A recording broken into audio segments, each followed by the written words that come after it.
Hi guys, my name is Ife aka Cake Daddy, and today I'm going to be discussing or talking about a very critical subject in the world of baking, and that is the difference between baking powder and baking soda.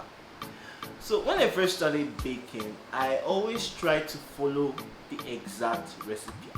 If the recipe called for something, I would always try to get it.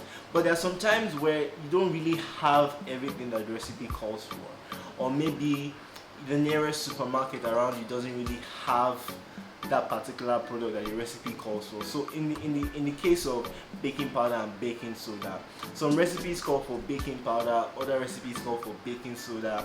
So it's a dilemma trying to work with everything you have, and also having a desire to make sure that your baked goods come out well. So a lot of people tend to mistake the fact that because baking powder and baking soda do similar things, they can be interchanged. So I want to answer that question right now at the beginning part of this video, because it's an important question. Can you really switch or interchange baking powder and baking soda? Yes, you can, but you shouldn't. And in this video I'm going to tell you why, and also in this video I'm going to explain the major differences between baking powder and baking soda. I'm also going to share the reasons why some recipes call for baking powder and baking soda together, and I'm also going to make sure that you fully understand why and how to substitute baking powder for baking soda, or vice versa, if you don't have one or the other, or if you have one and you don't have the other. Alright guys, let's go there. So we're going to start with baking soda. So what really is baking soda? Now, baking soda is a salt that breaks down to form sodium and bicarbonate when it comes in contact with liquid or water. And this breakdown makes a solution to be able to neutralize an acid. So you find out that whenever baking soda is called for in a recipe, it always includes some sort of acid, like buttermilk or vinegar, just like in my red velvet recipe. So in baking, when baking soda comes in contact with that acid, be it lemon juice, buttermilk, vinegar, brown sugar, whatever acid basically, that reaction, the reaction that comes about when that contact is made, helps the cakes to rise. It creates carbon dioxide basically. So that's why you find out once you even if you add just a little baking soda, it goes a long way. So another thing I want you guys to know about baking soda is that it is 3 to 4 times more powerful than baking powder. So because baking soda is 3 to 4 times stronger than baking powder, the less you add, the better.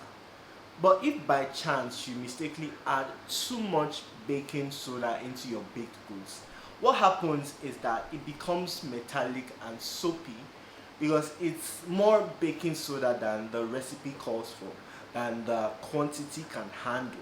So you find out that it just becomes something totally different from the picture that you always see when you watch videos on YouTube or things like that. So it's really important to stick to the recipe as much as you can. Stick to the recipe as much as you can. Alright? And finally, one more thing that I really want you guys to know about baking soda is that if a recipe calls for baking soda, don't forget its acidic counterpart. Don't forget to add vinegar, don't forget to add lemon juice, don't forget to add brown sugar, that acidic aspect of the recipe. Because the only way baking soda can activate when it gets into the oven is if it has an acid that can create that reaction to form carbon dioxide, so that it can give rise to your baked goods. I sound very scientific. I'm speaking so much English, but I think that this is a very serious thing that we must understand. All right, are we together? Okay, I'm going into baking powder right now. And the funny thing about this is that baking powder is a combination of baking soda, cream of is it cream of tartar? Sorry, cornstarch and cream of tartar. Cream of tartar. Tartar. Bougie stuff. It's a combination of baking soda, cornstarch, and cream of tartar. And cream of tartar is tartar. cream of cream of tartar is basically an acid. So, and this means because it's a combination of these three particular ingredients, it means that baking powder can be used on its own, and you will be sure that there will be a reaction because it already contains an acid. And this is the major part that makes the difference between baking soda and baking powder, and why you should be careful when you're substituting baking powder for baking soda or vice versa. So baking soda is basically the most powerful aspect of the most powerful leavener from my research. It's like when you're making cakes, it's the most powerful leavener because baking powder contains baking soda. And because it has less quantity of baking soda, it means that baking powder is less more powerful and effective than baking soda. Another major difference between baking powder and baking soda is that once baking powder is added to your mixture, you cannot let it sit on your counter for a very long time. Once you add baking powder into your mixture, it should be going into the oven in less than 30 minutes. Why? Because once baking powder comes in contact with liquid, unlike baking soda, it starts to react. It starts the reaction. That's why you see when you're making or mixing a cake that you add baking powder into it. After a while of it just sitting in your bowl, you start to see little bubbles. You start to see little bubbles coming up to the surface. That's the baking powder already starting to take effect in your batter. All right. So the major question that everybody has is, can you substitute baking powder for baking soda? Yes, you can. Like I said when we started this video, yes, you can substitute one for the other, but the outcome, you might not like the outcome. Because number one, if you substitute baking powder for baking soda in a recipe, you have to remove the acidic counterpart because baking powder already has an acid in it, mixed in it already. And I remember one time when I was making my red velvet cake recipe, I didn't have baking soda on hand, but I had baking powder. And in my mind, because I had felt that I had come to a place in my baking career where I could experiment, where I could test out, where I could test out and believe that last soon come out bad, right? I just said, okay, since they basically do the same thing, I can just substitute them without changing anything else. And what came out was I could literally tell that it was going to come out bad, because as I was mixing that red velvet cake recipe, it was so much more thicker than it always was. Because like I said previously, once baking powder hits that recipe, hits that batter, it starts to react with the ingredients. It starts to create that carbon dioxide. And I was so disappointed by what came out. I had to remake that cake again. I had to go out and buy baking soda to remake that cake. So if you want to substitute baking powder for baking soda, baking powder for baking soda in a recipe, you have to remove the acidic counterpart. And that in itself can really affect the way your baked goods taste. And not only would you have to remove the acidic counterpart, you have to add at least 3 times more baking powder than you would if you add baking soda, which means that metallic and soapy taste, that taste that doesn't taste like cake is what your baked goods will turn out to be. So if you now want to substitute baking soda for baking powder in a recipe, all you have to do is add about 3 to 4 times less baking soda than you would have baking powder. So if you have like two two teaspoons of baking powder you're supposed to add in a recipe, so add like half a teaspoon of baking soda, because like we said, baking soda is much more effective and much more powerful than baking powder.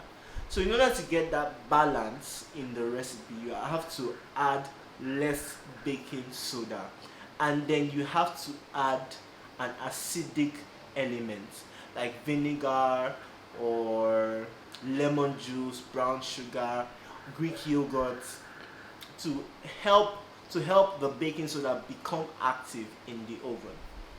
So ultimately, if you were to ask me, would you recommend me to substitute baking powder for baking soda or vice versa, I would say no, because if you want to have that balance in your recipe and you want it to taste the way you know it should, if you don't want it to taste bitter or metallic or soapy, if you want it to come out well, just stick to the recipe. Try to stick to the recipe.